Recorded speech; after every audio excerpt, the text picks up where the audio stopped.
right, Warriors, welcome back. I want to give a shout out to all of you Warriors who've contributed and gifted Passionate Forward gift cards and donations through the PayPal. The girls advised me that enough donations were passed forward to get me those tires. Yeah. So I got the tires, and I thank you so much for your support. Now I can drive about safely. I didn't realize until the fellas at the tire company told me that the tires that were on my Jeep were 10 years old, and they've been on the Jeep about that long. But they still had tread like they were new, so I never paid attention to it. Look, as part of your maintenance observations on your vehicles, because look, one thing you need to be rest assured on is narcissists want to make your life a living hell, and one of the things that they do as a strategy is they tamper with your vehicles. Things that you need to be checking on is your oil, your coolant, your brakes, the fluid in your brakes, and then check for any puddling up underneath your car and tampering. Another thing I want to recommend is that you get a lock on your fuel cap so that no one can pour sugar down it, no one can tamper with your fuel. Another thing to check will be making sure you do the maintenance and their flushes on your transmission. Check those fluids.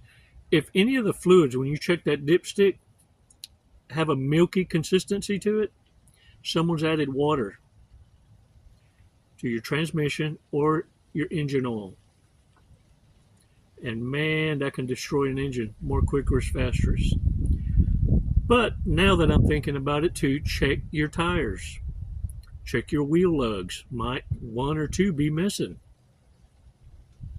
Check your tire pressure, because if it's too low, it will grab on the ruts that 18-wheelers make on the highways. If you ever notice when it rains, you have like a river going right down the middle lane with the tires and the weight of these trailers, these tractors that are going through it, cause the asphalt or concrete to wear. It's part of the erosion.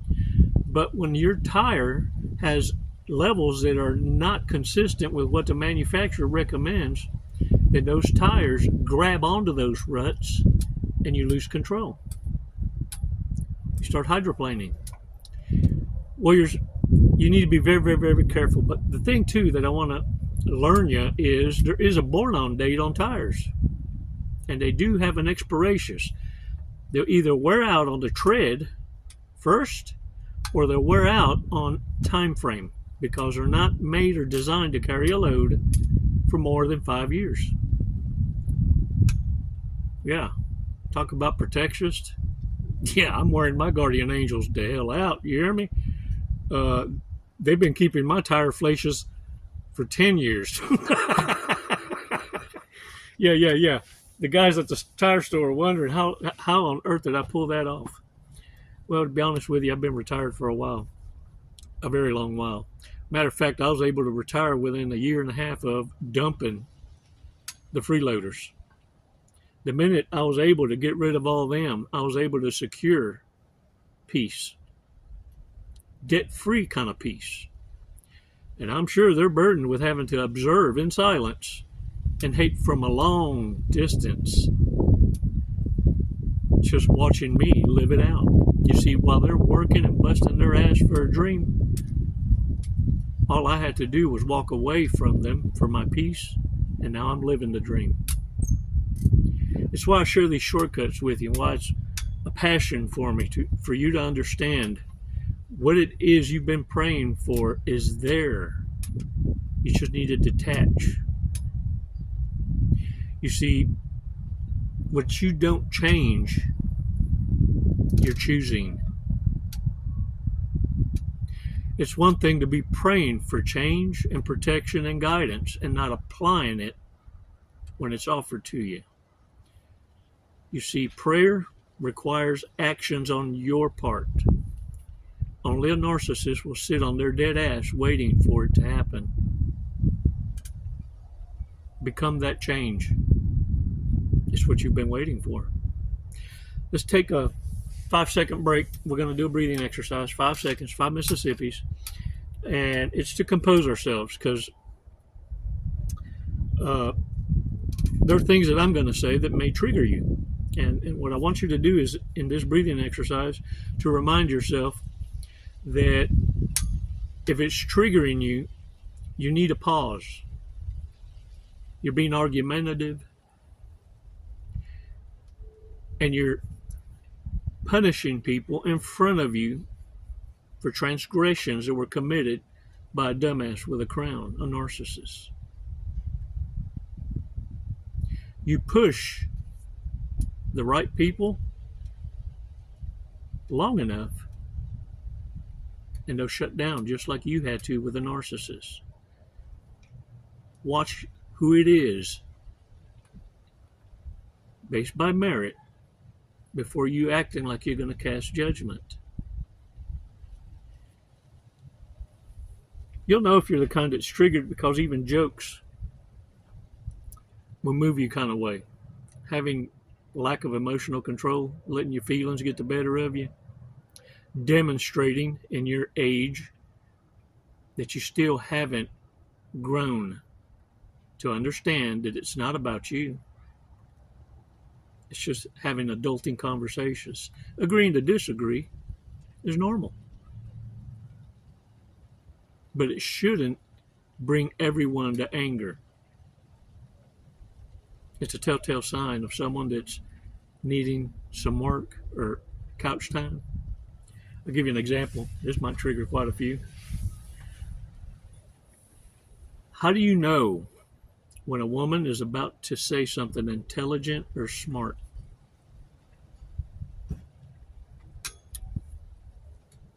The sentence is going to start with this.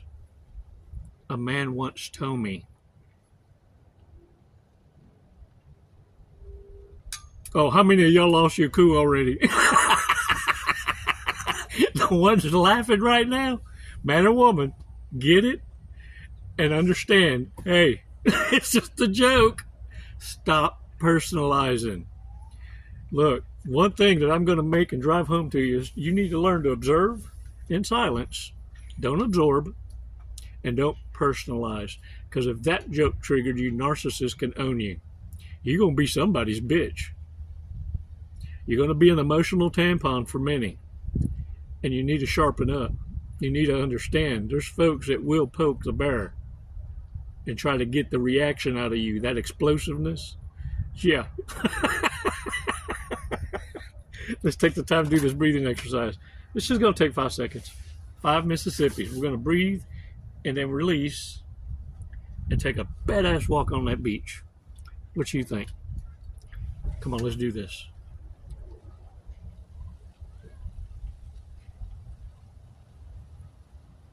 Release slowly.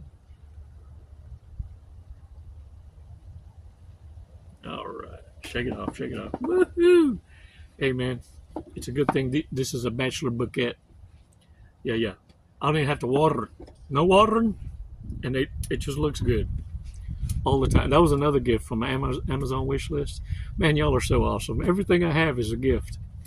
And talk about beating the trauma bond. You need to get rid of all these gifts, these trinkets, anything that reminds you of the dumbasses with crowns. Once you start replacing that, and it's a process. I know you can't just dump a load and go like I did. I just left it all with them.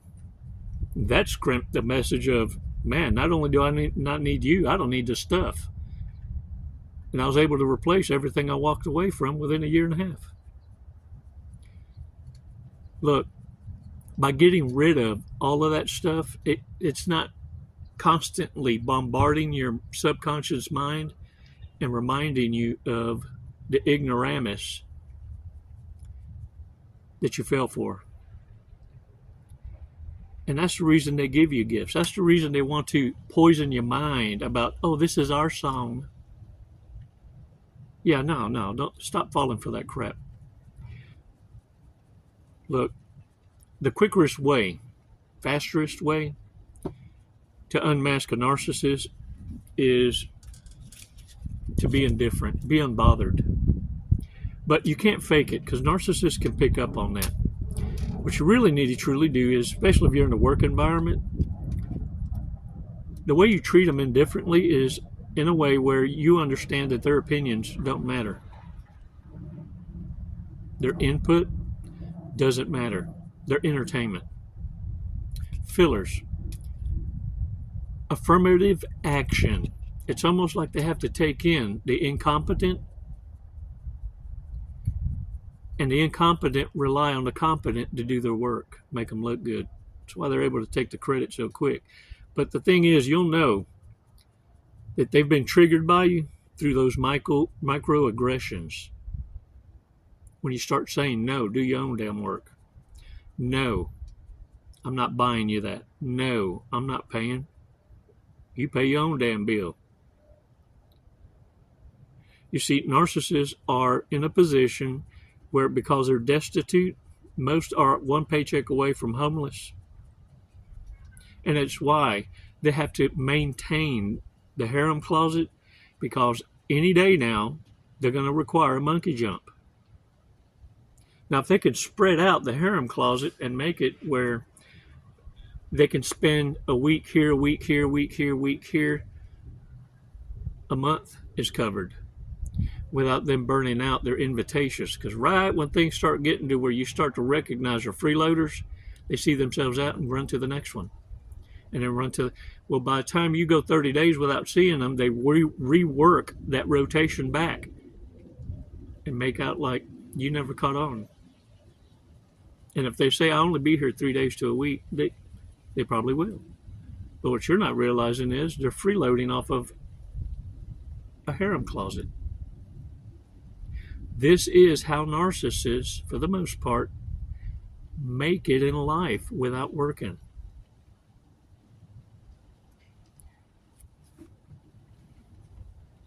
And the way they will first try and approach you is to make you feel like you're special.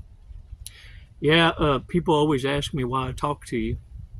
Like everybody's intimidated by you. And you're going, I don't talk to anybody. Who the fuck is everybody? Well, what you're not realizing, everybody is their personalities. Because they got no friends. Narcissists ain't got no friends.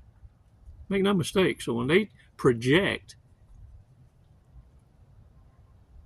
what they're really saying is, I envy you. Because everyone talks about you, but you stay to yourself. And they talk positive about you. Everybody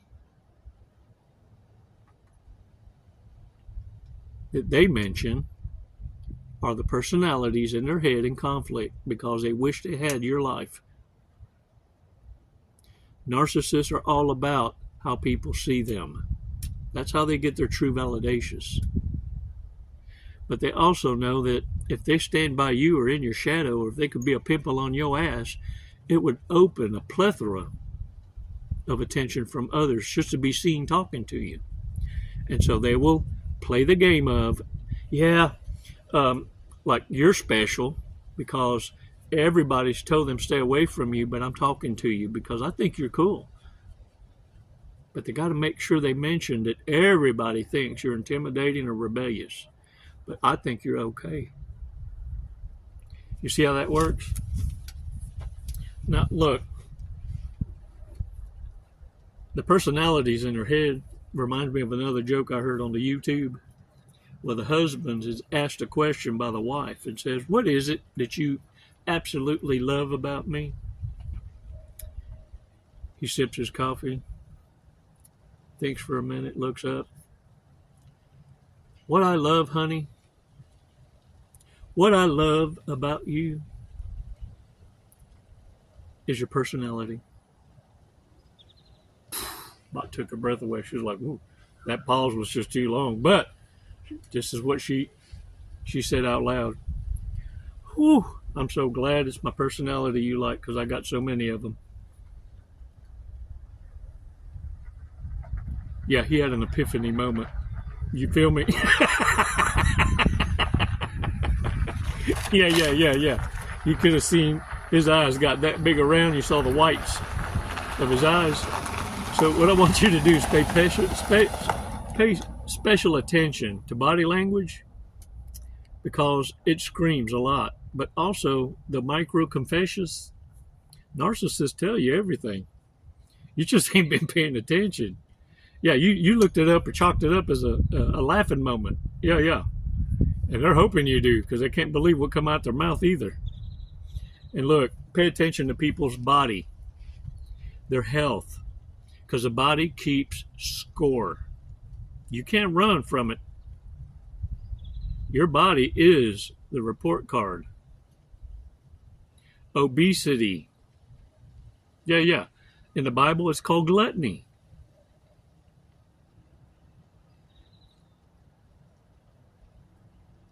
I ain't met a single obese person that ain't point the finger to a disease that was out of their control and they're going to scream that they were inherited. All of them? Every one of them? Or could it be gluttony, a cope, the run-to drug for low self-esteem? The thing is this. When the body stops failing, when the kidneys, the liver, what does that scream? Addictions, prior addictions, drinking, drugs. When people start avoiding responsibility for what it is they have and point the finger at a disease or an illness or this or that, it's through no fault of their own, chances are you're dealing with a narcissist. Because I found the ones that have any kind of ailment, diabetes, this, that, the other, they're taking active measures to change their behavior, to change their diets, change their lifestyles. In fact, I found most that sincerely are empathic never even talk about it. Only narcissists bring it up first because they need a trauma dump for empathy. Because they already know they're being weighed and measured. Warriors, never forget,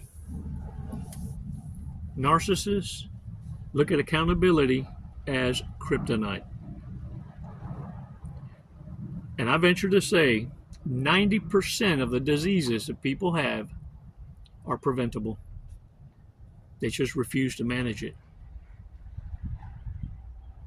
Everyone wants to point fingers, but when it comes to choices, the body don't lie.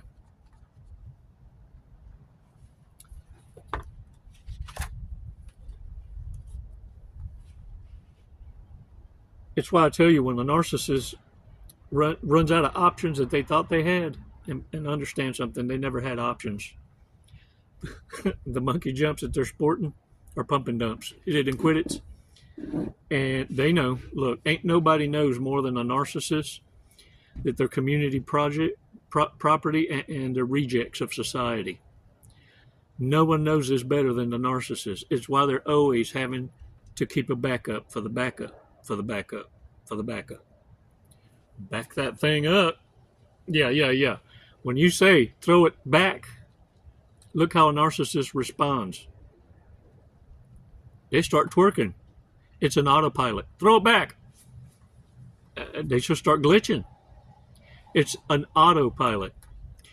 Narcissists know that they're everybody's nobody. And so I always say, look, if somebody like a cockroach makes it through the crack and you thought you were unreachable, a narcissist will let you know where the weak spots are. If you ever have the chance, let them know. Look, whoever you were with last, don't let them go if you ain't got nowhere to go. But you ain't even got to say that, because your rejection is going to scream that message. Because that's exactly what a narcissist hears to your no, or to your lack of reaction. All they're looking for is a droplet of give a damn. You hear me? A droplet gives them hope.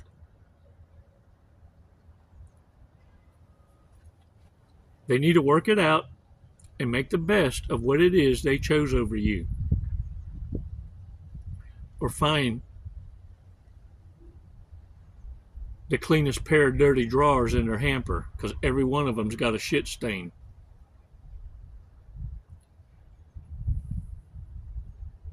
And what that's going to tell you by their reaction is their failure rate. But what you need to make clear is you ran out of give-a-dams. You're fresh out of give-a-dams. And what you're passing out now is don't give a fucks.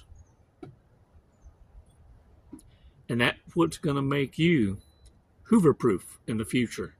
All you got to do is pass that one. If one happens to find its way to you through a crack after you've done all you could to remain anonymous, the mystery, you moved, you restarted your life, and they find a way to you, all you got to do is make an example out of it that one time. And I guarantee you this, they will hate you from a distance. The key is this: never ever find yourself feeding the animals, not even with a long stick. Don't ever feed the animals. You got to stand on business. That's why I tell you how important it is to keep your foot on the throat. You got to always be prepared to prove a point.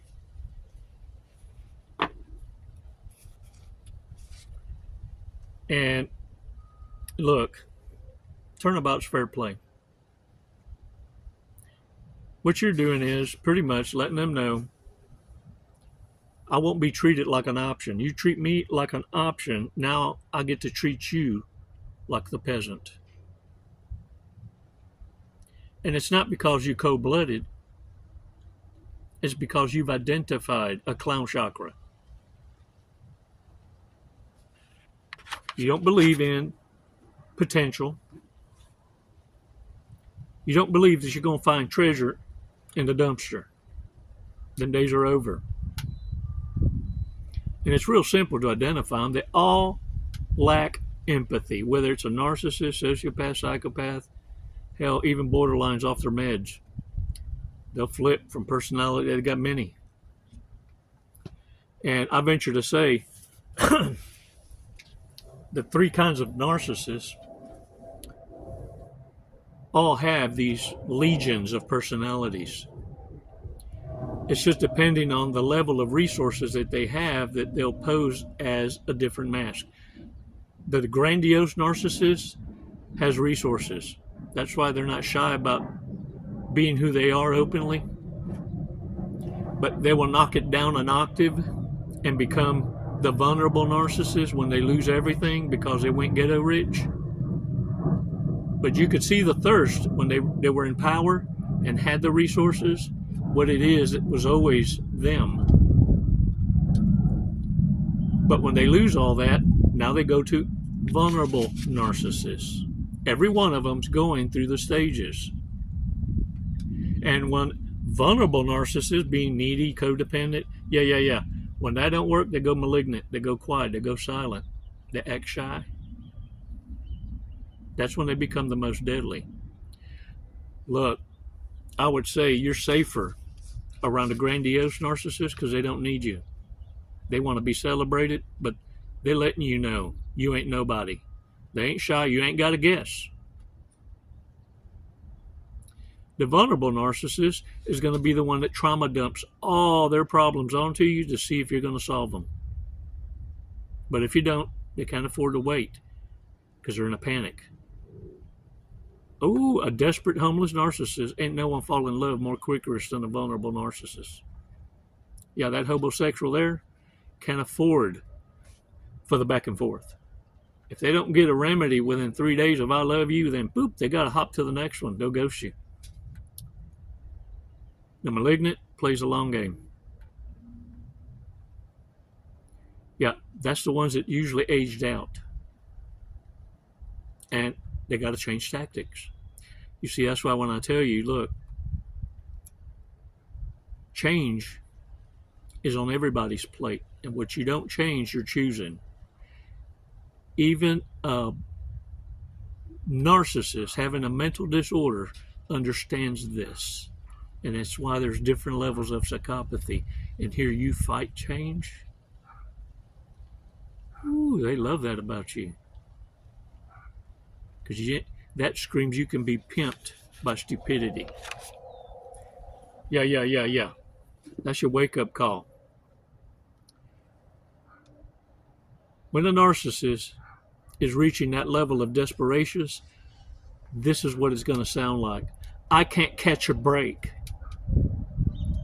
It's just not fair.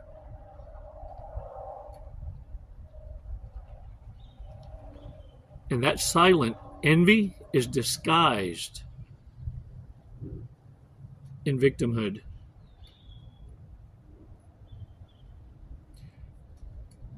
It's a demand for a handout that silently is disguised by anger because you have what they want and you didn't volunteer it.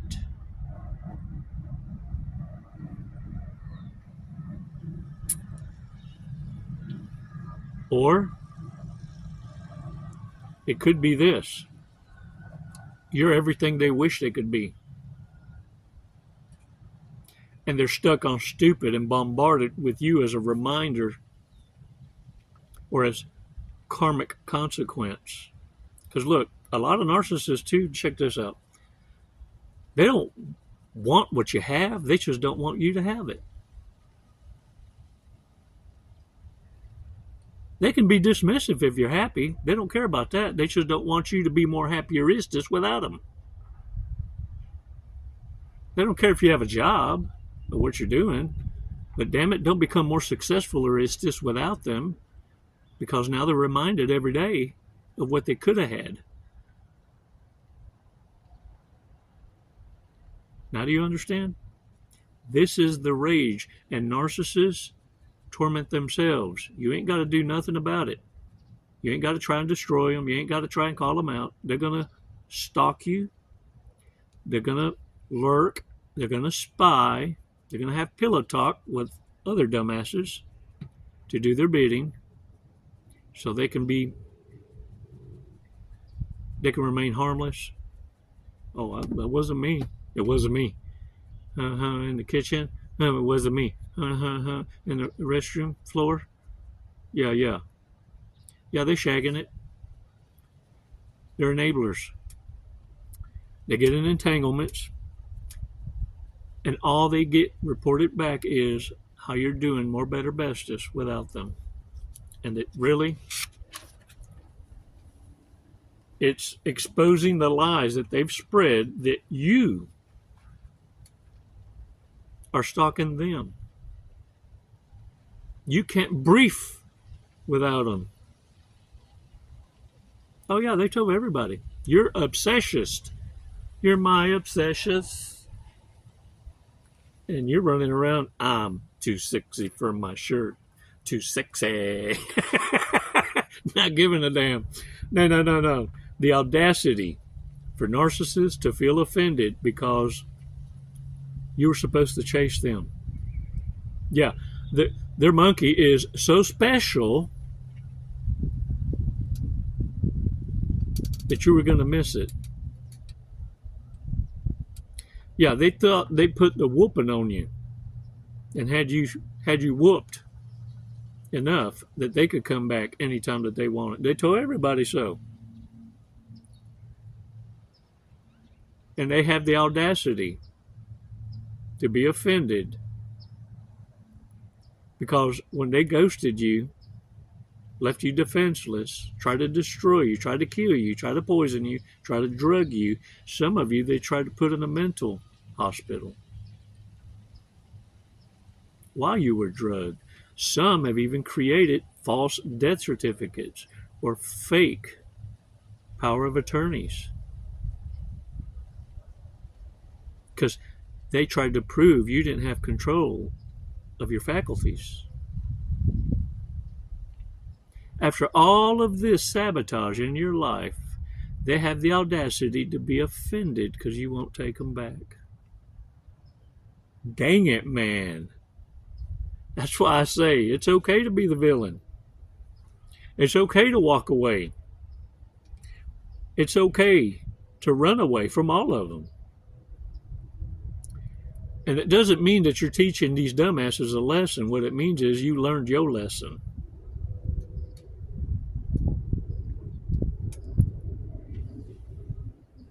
Warriors, the one that matters is you. And you'll know who the narcissist is. Because one thing's for sure, they can never let you go. The one that hoovers is the loser. And they will constantly be reminded as a curse that you were the one that got away. Thanks for your support. It's never goodbye. It's always until next time. Namaste. Hey, eyes up here.